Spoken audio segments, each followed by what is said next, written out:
Okay, so yeah, just looking at question 1. So Jerry is a high school student who until recently loved to play with dogs. On his walk to school, he would often stop to pet his neighbor's Labrador. One day, the dog was suddenly spooked and repeatedly bit Jerry for around 30 seconds until it was restrained by its owner. Ever since this day, Jerry has had an intense fear reaction every time he sees any kind of dog. So it says using the 3-phase model terminology of the elements of classical conditioning. So what that means is that we need to be using elements, like we need to mention those key elements, yeah, like UCS, UCR, NS, CS, and CR. Okay, so what we're going to do is I'll just make this a little bit smaller. So usually before we do a question like this, it's just good to identify what are the elements, and then that'll make it easier for us to write our answer. So if we look at this scenario here, first we need to look at, okay, what's the neutral stimulus? What's the thing that originally caused any response? Let's have a look. So yeah, so originally it says love to play with dogs, yeah, so he doesn't show any kind of like scared or feared response there. So yeah, it would basically be dogs. So the neutral stimulus would be dogs. Now, what's the unconditioned stimulus, or what's the thing that would basically scare anybody or make anyone feel scared? I feel like when the dog was suddenly spooked and repeatedly bit Jerry. Yeah, exactly. So obviously being bitten by a dog, that would scare anybody, yeah? So that would be the unconditioned stimulus, being bitten by the dog. The UCR is going to be basically the response or the behavior that Jerry then shows. So what does Jerry show as a response to being bitten by the dog? Like you said before, it says that you know, he shows an intense fear reaction. So obviously if you were to be bitten by a dog, you would basically be quite scared. So we could say that Jerry showing fear, and the due to is going to be due to being bitten by the dog, because we're matching the UCR and the UCS. Yes. Okay, the conditioned stimulus is always going to be the same as your neutral stimulus in any scenario. So we're just going to repeat this, and we're just going to say dogs. Okay, it's the same thing. Now the conditioned response is going to be the same response of Jerry showing fear, but now the reason why he shows the fear is different. And now rather than Jerry showing fear due to being bitten by a dog, Jerry shows fear every time he sees any kind of dog. So now just the sight of a dog is enough for him to show some kind of intense fear reaction there. So the conditioned response, or the response that Jerry has learned to show, is Jerry showing fear due to seeing any kind of dog. Yeah, seeing any kind of dog. Very good. Yeah, so that would be, this is us identifying this. Now that we've identified the elements, all we have to really do is put it into the actual answer in a structured way, talking about what happens before conditioning. And now, what a specific, for each of the before conditioning, after conditioning, during conditioning, oops, how do I get rid of these lines? Oopsie, give me 1 second. Or actually, no, I can write inside them, that's okay. All right, let's make that another color and make that a little bit bigger. Okay, so before conditioning, basically what we're saying is that the neutral stimulus doesn't create any kind of response, and that the UCS equals to the UCR. This is our formula that we use. So in any kind of a question like this that you get, you need to be able to say that in the before conditioning phase, the neutral stimulus for that scenario causes no response, and that in the beginning, the unconditioned stimulus obviously naturally causes the unconditioned response. So if we're going to write it and connect it back to this answer now, what we would write is that in Jerry's scenario, the dog was the neutral stimulus as it originally led to no response, or at least no fear response, okay? So it was kind of neutral. Then you're going to write also the unconditioned stimulus. So you're just basically copying down what you've already written about the elements. The unconditioned stimulus was Jerry being bitten by the dog, which led to the unconditioned response. So what does that then lead to? That leads to unconditioned response of Jerry showing fear, or showing an intense fear reaction, if we want to use the words from the scenario, due to being bitten by the dog. Okay, so it's just, that's basically all you got to write for the before conditioning. So that's basically what an answer like that would look like. Okay, then we go to the second part, which is the during conditioning phase. Now in the during conditioning phase, there's going to be a repeated association. This is where the actual two elements become repeatedly associated. So there's going to be a repeated association between the UCS and between the neutral stimulus. And eventually by the end of this stage, the neutral stimulus will become the conditioned stimulus. After that, repeated association has occurred. So now all we have to do is look back at what we brainstormed before about the elements and just fill them into our answer here. So obviously, if I'm going to change the color, so if I'm going to write something like, okay, there is a repeated association between Jerry being bitten by the dog and Jerry seeing the dog biting him. Okay, so what Jerry does is he's looking at the dog kind of gnawing away at his arm, and then he's looking up at the dog and seeing that dog's face and how feral and how vicious the dog is. So we see that in the scenario, it also mentions, remember, that the dog was suddenly scared or spooked and repeatedly bit Jerry for 30 seconds. So you can see that there's a concept here of him being bit for around 30 seconds. It's not just one bite, but a series of bites there. Okay, so there's a repeated association between Jerry being bitten by the dog, which is the UCS, and Jerry seeing the dog biting him, and that was originally supposed to be the NS. And then you're going to write, by the end of this stage, the dog, which was originally the NS or neutral stimulus, becomes the conditioned stimulus. Okay, that's the formula for during conditioning for any kind of question like this. And in the last part here, when we talk about the after conditioning formula, which is also in your slides, it's basically talking about the fact that the CS now produces the CR. Okay, so, whoops, sorry. Okay, so the CS now produces the CR. So what that means is that the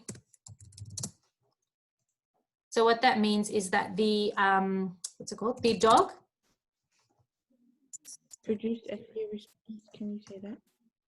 Yeah, so you're going to write that the dog has now become the conditioned stimulus, okay, or our CS, which now produces, very good, produces a conditioned response. And that conditioned response, if we look at what we were brainstorming before, Jerry showing fear due to seeing any kind of dog. Now, where did all my things go? Okay, let's go on to the next page.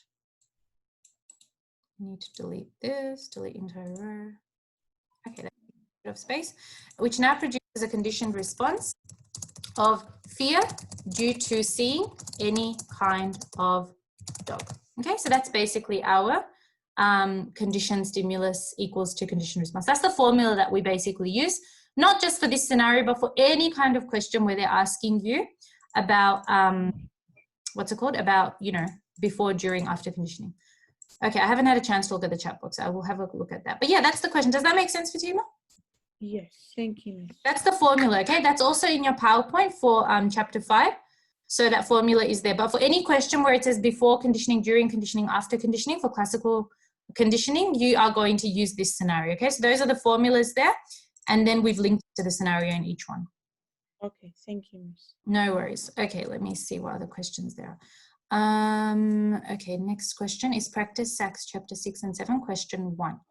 And factors involving operant conditioning. Yep, I will explain that. And the second question, 1. Okay, so chapter 6 and 7 practice SACS. So let me just open that up then. Okay, so Nisha, chapter 6 and 7. All right, so Nisha and chapter 6 and 7. Okay, sure. Cool. Now we have solutions for these as well. So I'll upload those after the lesson onto this social stream if there are certain questions you want to check up with, or if you want to upload it to the due work, then I can mark that for you as well. Okay, so anyway, let me go back and see. Okay, so question 1 and the 3 structural features, right? Okay, so question 1, short answer. Why has everything gone on to the next page? Okay. So identify the 3 structural features. Where is it gone? Oh, here. Identify the 3 structural features according to the Atkinsonship and multi-store model of memory. So this is actually the whole idea of the structural features and control processes of the Atkinson-Shiffrin model. It's actually not really well studied, and a lot of people actually forget about this part of the Atkinson-Shiffrin model. Okay, so remember, if you go back to your slides of chapter 5, and you remember like what the Atkinson-Shiffrin model is about, it's about a model that indicates that there are 3 main stores of memory, and that these 3 stores of memory are basically showing us the flow of information. So when we are committing some kind of information to memory, those 3 stores, basically information flows between those 3 stores. Okay, so for information to go from your environment into your long-term memory, it does have to go through those 3 stores. So the 3 structural features are basically referring to the parts of Atkinson-Shiffrin's model, that are built or fixed or the same for all people. Okay, these are things that we can't influence. Okay, it's not like it's not like one person is going to have a bigger sensory memory than another person. It's not like I'm going to have like a 2-minute duration for short-term memory and someone else is only going to have a 10-second duration. Okay, these are things that are basically the same for all people. Okay, parts of Atkinson-Shiffrin's model that do not vary from person to person. They're built, they're fixed in, and as the name suggests, they're structural. If something is structural, it means that it's built or it's fixed in, and it's like a structural part of that model. So the 3 things that are in Atkinson-Shiffrin's model that are built or fixed in or the same for all people are, number 1, the 3 memory stores themselves. So this is sensory, short-term and long-term memory stores. Okay, the 3 stores themselves are the same. Like I said before, it's not like one person is going to have only a long-term memory store, one person is only going to have a short-term. We all have these 3 memory stores within us. Okay, and the second one is the capacity of each memory store. That is more or less the same for all people. Like I said, if the short-term memory only has a capacity of 7 plus or minus 2 items, it's going to be a little bit abnormal and strange if someone is going to be able to hold 100 items in their short-term memory. That just doesn't happen. Okay, so the capacity of each memory store is quite fixed, and it's basically almost consistent or the same for most people. And on top of that, the duration of each memory store is the last part of that structural feature. Okay, so that's basically talking about our the capacity of each memory store, the duration, and the 3 stores themselves. Okay, those are the structural features of our Atkinson-Shiffrin model. And there's a slide about this just after the slide in your PowerPoint that talks about the actual model and the 3 stores. There's a slide that says structural features and control processes in Atkinson-Shiffrin's model. So maybe just have a quick revision of that. And just to give you like a little explanation of the control processes are the parts of the model that vary or that are different from person to person. Okay, so different across people. So what this means is that if I'm delivering a lesson in class, even though all of you have the same amount of short-term memory capacity and duration, other factors like things like attention, okay? How well you rehearse that. So are you using maintenance rehearsal, or are you using elaborative rehearsal? Are you just blindly repeating that information to remember it, or are you giving meaning to that information by trying to come up with examples? Okay, attention, rehearsal, these are 2 examples of control processes, because how people choose to use these processes, how much attention they pay in class, how they encode or rehearse the information they learn can be different or can vary from person to person. Okay, so that's basically our 3 structural features, the built-in fixed features of memory. Okay, so that's basically, that's basically what that is. Yeah. Miss, can you also go like to the top for the actual question 1 of the whole thing? Oh, the multiple choice? Yeah, that confused me actually. This one? Yeah. Okay, cool. So it says when information is encoded, processed with an emphasis on its meaning, this is known as. So this is more to do with like the way we encode and the way we rehearse information. Okay, so remember that when we rehearse information, remember how we said we can either use maintenance rehearsal or elaborative. Or elaborative, yeah. Yeah, so when we say information is encoded with an emphasis on its meaning, what we're essentially saying here is what kind of encoding or processing do we use when we use elaborative rehearsal? Okay, so remember how we said there are a few different ways in which we can memorize information. If you guys go into, you know, are preparing for a SAC and you're just reading a definition again and again, just reading it based on how long it is or how many words are in that definition, like blindly memorizing it, that would be visual encoding because you're just focusing on the visual part of that definition without really looking into the meaning. Okay, that's why we call it blind memorization, because you're not really understanding the concept, you're just blindly repeating it to yourself again and again. Semantic encoding, semantic means meaning. So when we say semantic encoding, it means that you are kind of infusing meaning into that concept. You are coming up with examples, okay? You are basically linking it to other topics that you've learned. You are understanding the links to real life, or how is this topic apparent in my real life, in the world around me. That's semantic encoding. And semantic encoding, if we use elaborative rehearsal, to you know, to rehearse our information, to encode our information, we are automatically using semantic encoding, which is encoding or processing of information that's based on the meaning of that information. Okay? Yeah. Make sense? Yeah. And when we use maintenance rehearsal to basically remember or process information, we're using more of a visual or structural encoding process there. Yeah. That's basically, again, this is not super important, but again, it's good if you know it because then you can link it back to maintenance rehearsal or elaborative rehearsal, okay? Encoding is just a fancy way of saying processing. So if we process information based on its meaning, then we're basically encoding it using semantic encoding. Does that make sense? All right, let's see. What other questions? Can you explain factors involving operant conditioning like stimulus, generalization, and so on? Yep, I will do that. So let me just, I did have one slide that actually covered all of it. Okay, those of you who've just joined, we're just going through questions for chapters 4, 5, 6, 7. So if there's any topics in those chapters that you need help with, or if you've attempted the practice questions and you're still not sure on a certain question, just let me know in the chat box and then we can cover that. All right, let me just open up the slide for that one.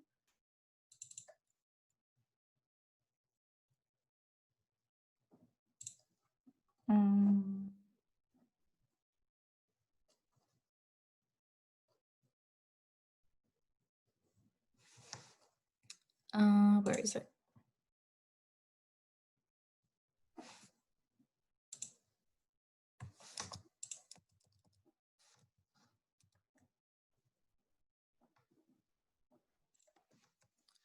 Okay, so what I'll do is, no, don't save and new share.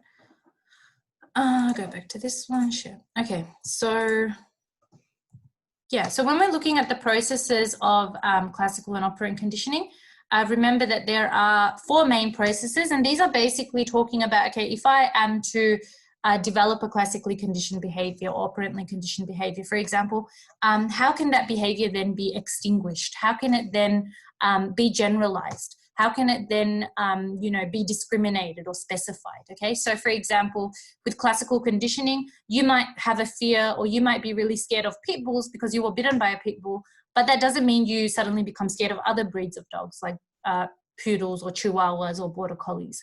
Okay, extinction is basically the process of extinguishing, getting rid of an operantly or classically conditioned response. And there are basically different ways in which that can happen depending on whether the response was classically conditioned or operantly conditioned.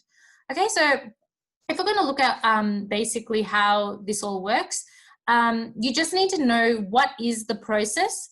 It's more important for you to, rather than just being able to define it, you should understand what extinction looks like, okay? So basically in classical conditioning, for example, you know, in context of Pavlov's study, Pavlov's dogs, when he stopped showing the food and when he just kept ringing the bell but not showing the food, which was basically him, you know, getting rid of the conditioned stimulus and just simply, you know, getting rid of the unconditioned stimulus and just continuing to ring that conditioned stimulus, which was the bell.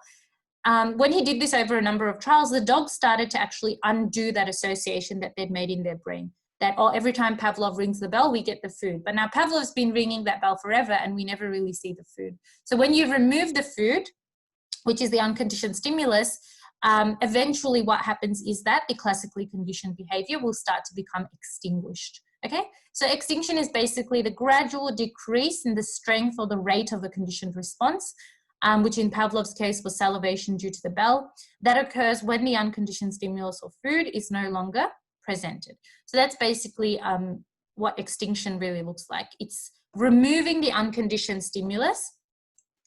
It's basically, yeah, it's removing the unconditioned stimulus and just continuing to show that conditioned stimulus by itself. Remember, the conditioned stimulus by itself doesn't really mean anything until it is associated with the unconditioned stimulus. The dogs would have never salivated in any universe if Pavlov just was ringing the bell all day. The only reason they started to salivate and form that association was because of the presentation of food. So once the food is removed from the picture, no matter how much Pavlov keeps ringing that bell, eventually the dogs will become disinterested. They won't care anymore because they're not getting something that they actually want, something that actually causes them to salivate.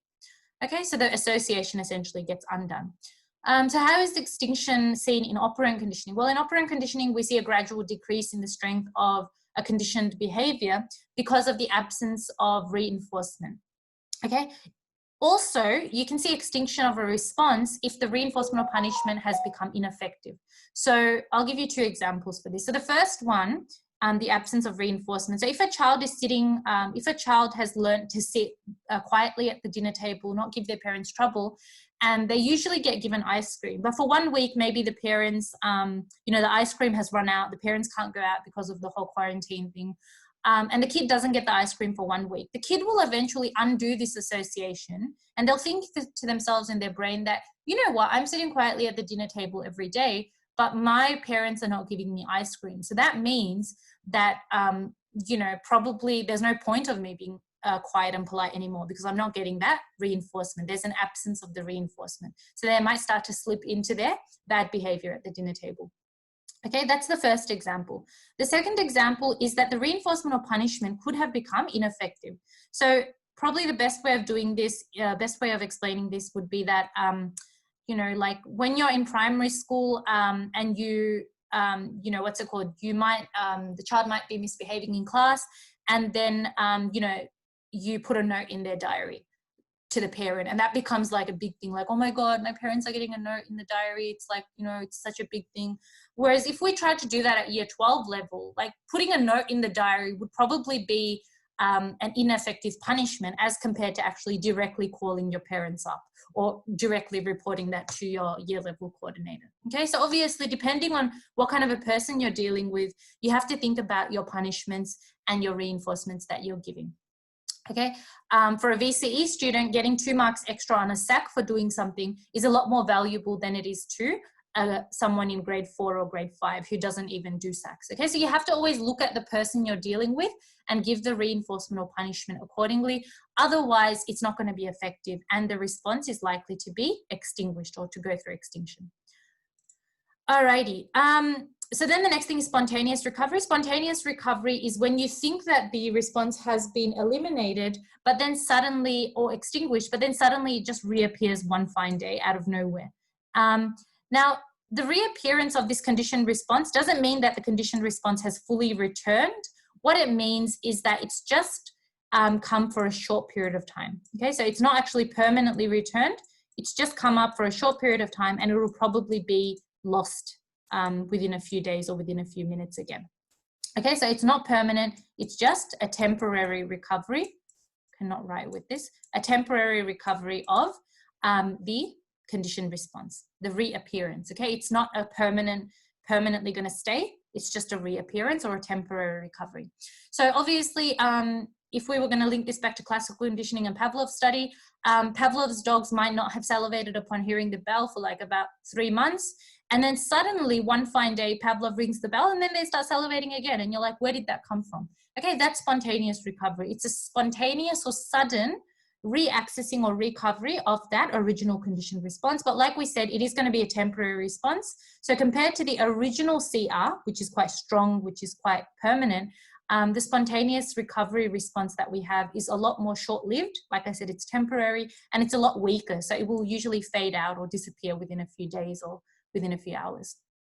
Okay, in operant conditioning, Spontaneous recovery is the same concept, but we're talking about no reinforcement. So let's say the child decides, okay, you know what, I'm not going to behave politely at the dinner table anymore. And they continue to behave badly for about 2 or 3 weeks at the dinner table. Then one fine day, they just sit at the dinner table and they're nice and polite again. So that is the example of, us thinking that the behavior was extinguished, but then suddenly the child decides to make a reappearance of that behavior again. Okay, stimulus, discrimination, and generalization are pretty straightforward. And I'm probably going to just go back to the previous slide just so we have some pictures that I can think back to. Okay, stimulus discrimination in classical conditioning is like I said before with this dog example.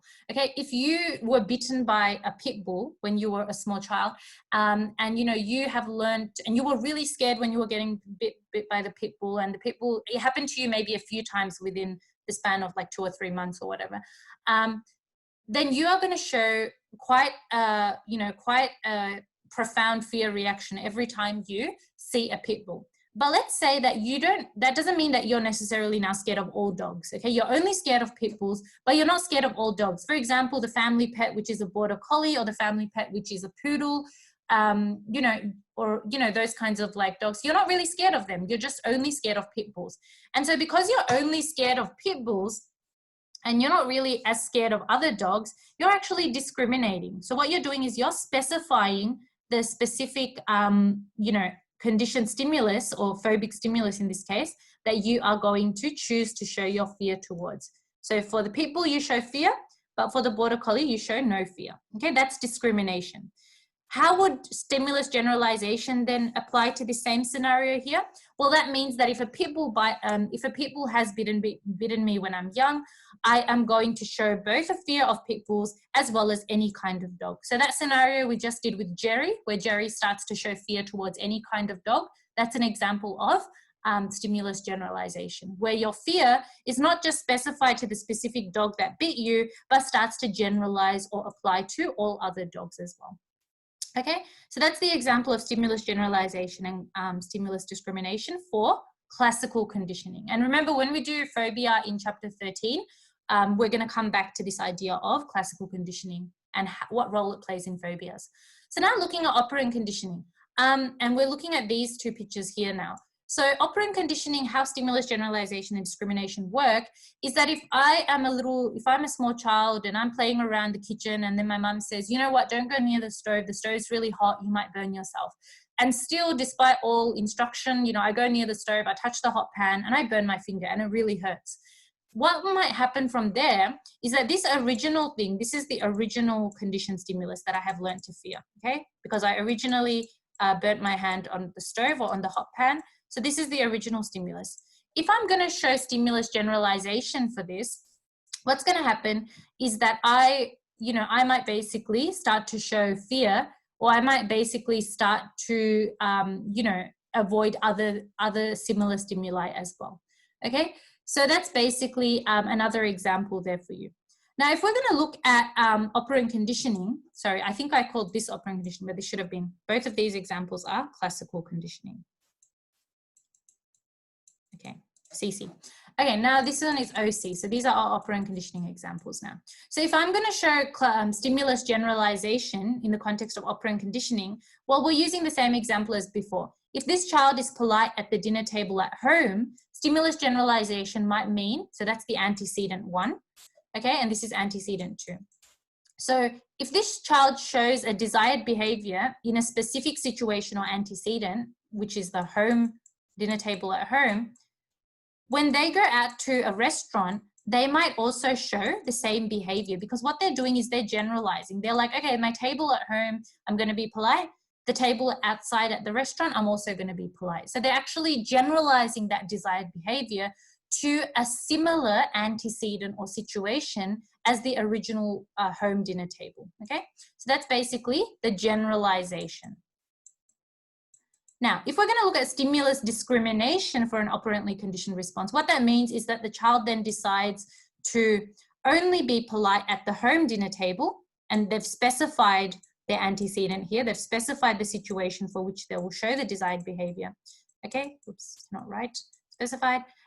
Whereas when they go outside, they're like, no, this is the restaurant dinner table. This is different. I'm not going to be polite here. And then they start playing out and they don't show the desired behavior the same way they did at home. So here, in both cases, we see the polite behavior being shown. So there's a generalization or broadening of that behavior to another situation or antecedent.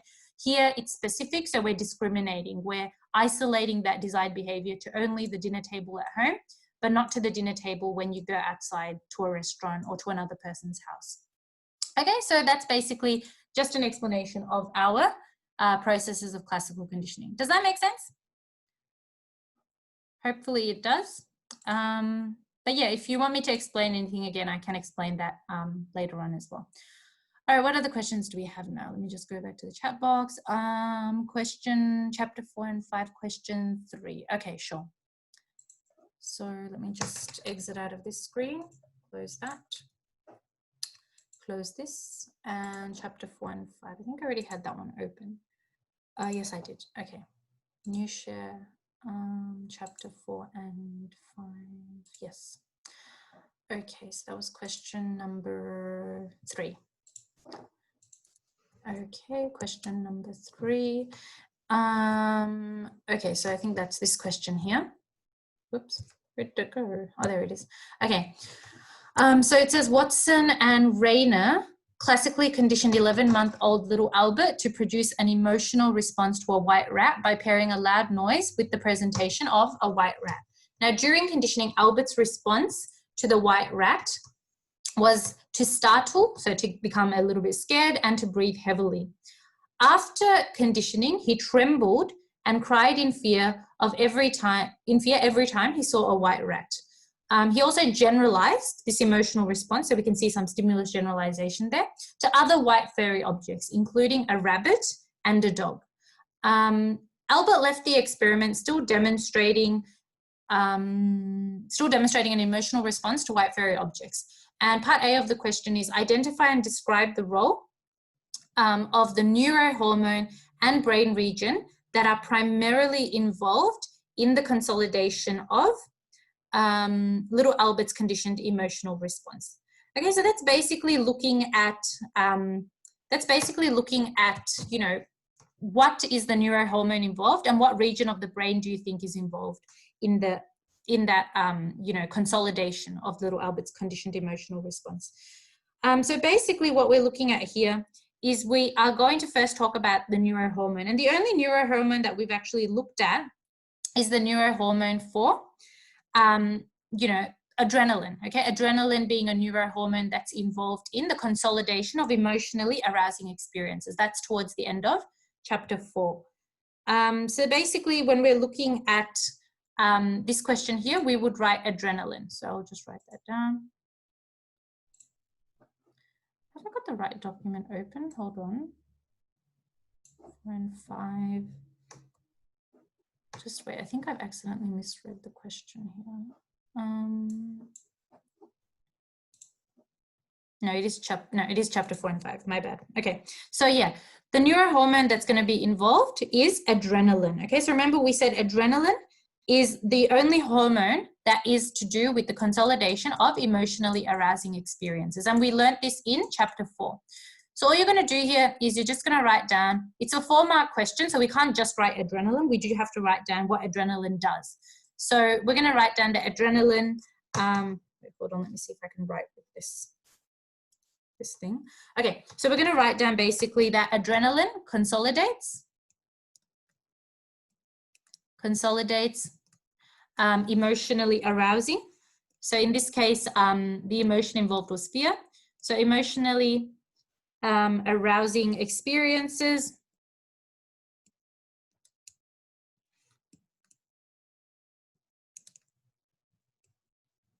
into little Albert's long-term memory. And then you would write, in this case, his fear due to the white rat. In this case, his fear due to the white rat.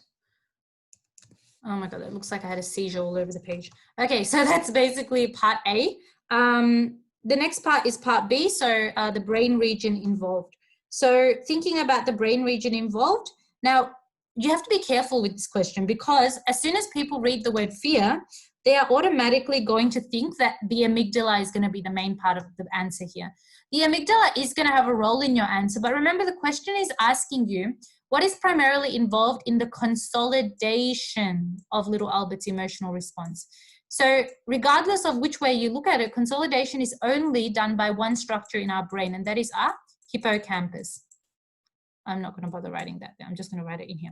Okay, so the brain region involved is the hippocampus. Now, you're not going to completely ignore the amygdala here. You will write down that the hippocampus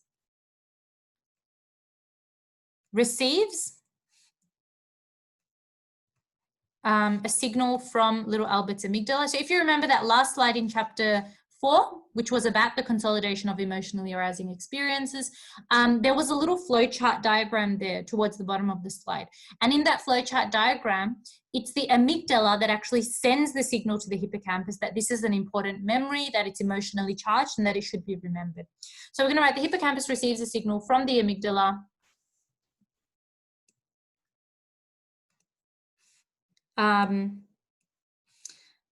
regarding little Albert's fear response, okay? Regarding little Albert's fear response towards the white rat, and that it's an important experience, and that it probably should be remembered for the future, just to protect little Albert in the future and to ensure his survival and his protection from danger and all that stuff.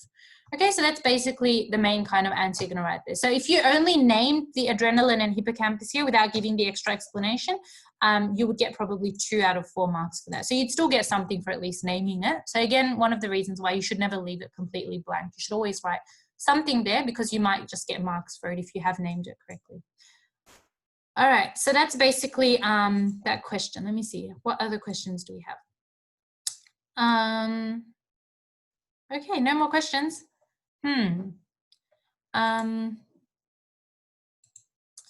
Okay, so are there no more questions then? No?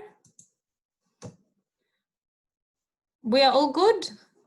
Let me check the chat box. Okay. In that case, I will probably wait. Okay, cool.